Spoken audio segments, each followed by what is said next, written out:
Epic Games has all at once announced and launched the Epic Games Store's first big sale event. Though the company is chipping in to sweeten the pot for players, without cutting into how much it see from some sales, it's a move that somewhat mirrors the annual sales value of Steam platform has become known for through the years as well. Though the Epic Mega Sale launched ahead of this year's impending Steam Summer Sale, the 5-week-long sale boasts discounts of up to 75% off select games on the digital storefront.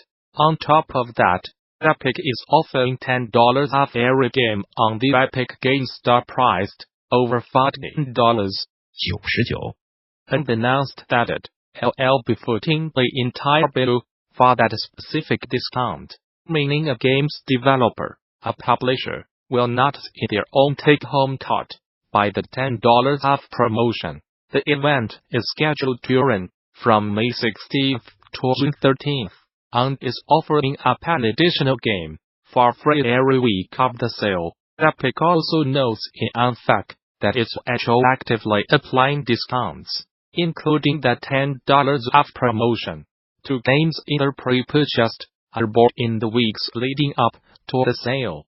Sony will shut down the servers for Drive Club VR, and Drive Club Bikes on March 31st, 2020, and will be pulling all 3 games and their related DLC from the PlayStation Store on August 31st, 2019.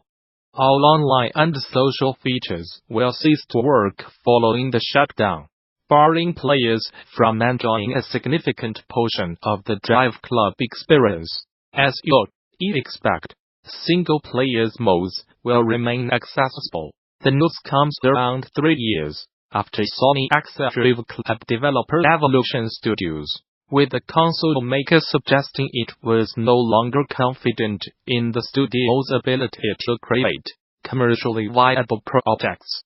Fortunately, the Evolution team was rescued soon after by CODDMASTERS.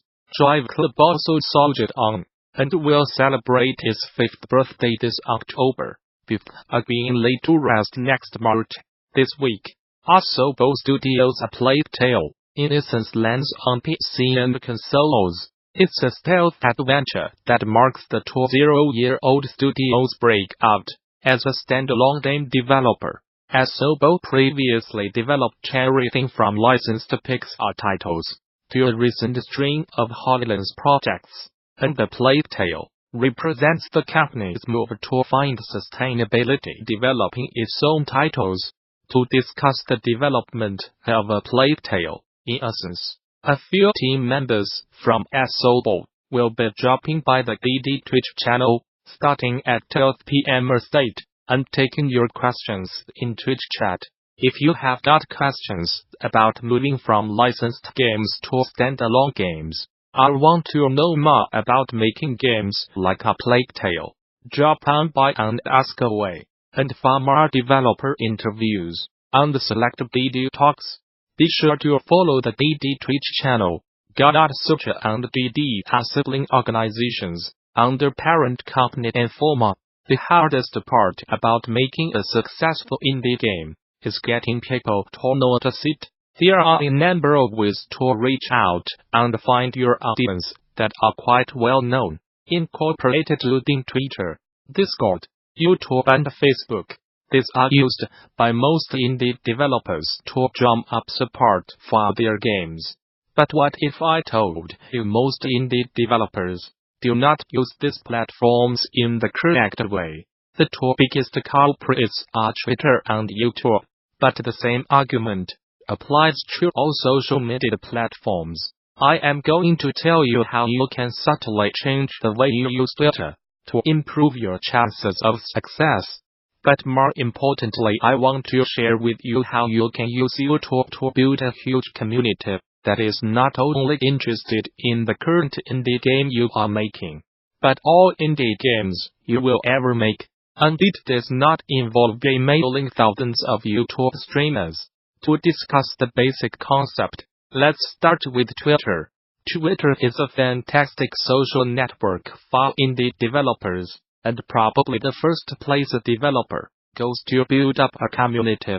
There are some fantastic popular hashtags, which can really help get a lot of eyes on your games, including #GameDev, Indeed and #Screenshot Study. However, eyes on your work does not necessarily translate to paying customers. I do not like using the term paying customer for such an artistic passion. But if we are being realistic, this is the decider on the commercial success of an indie game. The issue is that most of the audience behind #GameDev, Indeed and #Screenshot Study are either fellow developers or press. Both of these audience groups are very valuable and should not be ignored. Other developers provide a great environment to share your passion with peers, and the press can be a huge help in promoting your game. However, they do not necessarily translate into someone who will go out and buy your game. I, as a fellow developer, love tracking the progress of other indie games and put as much support behind them as I can. However, the fact that I develop video games in my spare time means that I rarely have time to play them. Therefore, I do not buy that many. You will be surprised how many other developers follow into this boat. As powerful as the press can be, there are thousands of games for them to cover. The chances of a substantial amount of coverage for an indie game is pretty slim. Recent trends have also shown that traditional press does not have the impact on a game's success that it used to. I am not trying to take away the value of press. However, it is not the gold ticket some of us may expect. If you want to target groups of people that you think will be likely to go out and purchase your game, then you need to target the areas and hashtags you think they will be focused on. Most gamers will probably not be looking at #GameDev. They are far more likely to be looking at #Gaming. However, #Gaming can be an oversaturated audience to target. Therefore, you stand a much better chance of targeting smaller groups, where you are more likely to get noticed. This also provides the added impact of being able to focus in on a niche. With Game Empire, I regularly post to #Fitness on Twitter, and when it comes to Reddit, I am quite active in the Tycoon subreddit. This has provided a much richer and more engaged audience for me to interact with and has led to the Chronic Button Discord server seeing a nice flow in traffic from these social groups. The problem of building a solid and committed community interested in your work still remains. Twitter does enable people to follow you, but in my experience, the interaction on Twitter is a lot more disposable and not all that personal. Creating a personal bond with your followers is a key component to building a community of die-hard fans that will buy your games and spread the word of your awesomeness. It should be noted that it is incredibly important to ultimately point this community to the one place you have total control over, your blog. I discussed this in a different post on my blog, and thoroughly recommend you do not miss this vital step. See what I did there. However, that is a separate topic. A great social network to start to build that die-hard community is YouTube.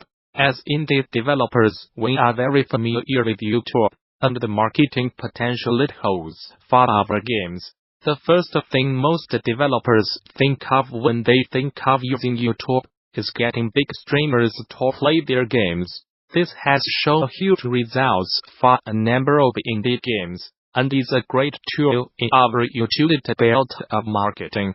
However, getting big streamers to even read your emails is no easy task.